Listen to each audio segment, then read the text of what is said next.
Hi guys, TonyDubbed here, and today I'm doing a video review on the Wharfedale W-Pods. Now these are true wireless earphones that can be found for around £49.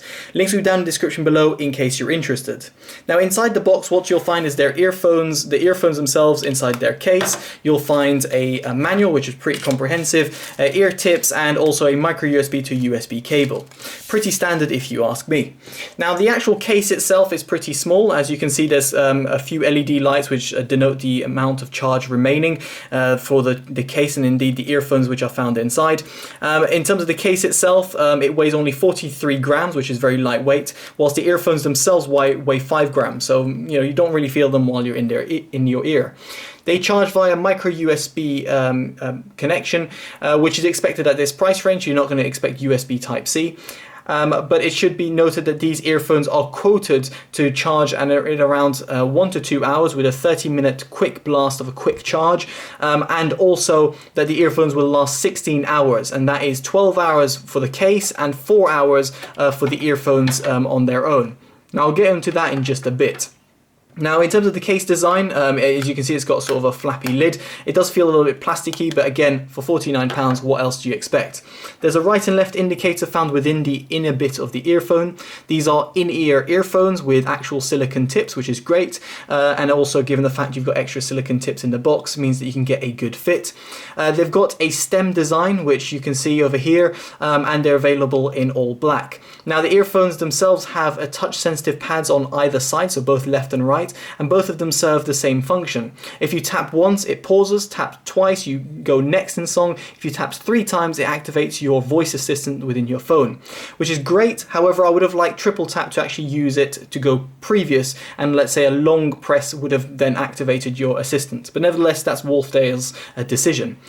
Moving on from that, these earphones do have a microphone built in. However, the microphone built in is pretty poor. Audio quality isn't great, and therefore if you're expecting to take regular calls, I'd very much urge you to either invest in a more expensive set of true wireless earphones, or actually just use your smartphone, because you'll get far better recording quality. In other words, better call quality if you're going to be using them. You can see they've got a blue flashing light, and unfortunately that does stay remaining whilst it is paired. So right now it's paired to my smartphone, and you can see they keep flashing blue to say they're paired. Some people won't like that, so it's the only reason I'm actually mentioning that. Moving on from that, the earphones are IPX4 rated, which means they will be splash proof and they will survive light rain, but they're not waterproof in the slightest. So bear that in mind. Don't take them in a swimming pool, but if you're going to be running or jogging through rain, you'll have no issues. In terms of passive noise isolation, I have no issues. They do isolate relatively well given their kind of off-angled design, and given the fact they're actual in-ear the in-ear tips, they actually do go in pretty well. I had no issues in isolating noise. Given the price range, active noise cancellation isn't featured, but again, that should be expected given you're spending only £49. So other than that, they do connect over Bluetooth. It's got Bluetooth 5.0, at least according to Wharfedale's description on the box and on their website. It should be mentioned, however, they use SBC codec, which is the lowest form of codec for Bluetooth to your phone. So they don't have aptX or aptX HD or anything like that, or even AAC. So it's worth bearing that in mind. I had no audio or video delay when I was watching YouTube videos, which is sometimes plagued some earphones in the past. I had no issues with that, so Wharfedale have done a good job in terms of implementing the Bluetooth technology. Bluetooth range 10 to 15 meters through walls, absolutely no issues whatsoever, and that also includes using the actual controls of the earphones.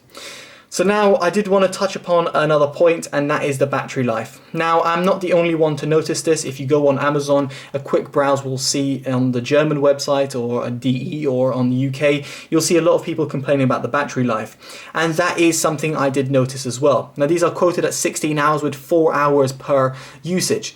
Now after I fully charged them several times and used them for a little period of time, I did notice that these earphones were draining relatively quick, and 4 hours wasn't really what I was getting. I was actually getting more like 1.5 hours to 2 hours at a push, and that was with very little interaction with the earphones, which made me think that the actual battery life that's quoted isn't really 16 hours, it's probably more like around 10 or so hours, and that's because of the earphones not holding charge properly. Now people have reported them to be breaking, and I can't really comment on that because I've only had them for a short time, but in my short experience I did notice the battery drain issue, and that is somewhat of a cause of concern, because if other people are experiencing it and I'm experiencing it, then you might want to consider these earphones wouldn't be the go-to earphones if you want to use them on a long walk or a commute or something like that.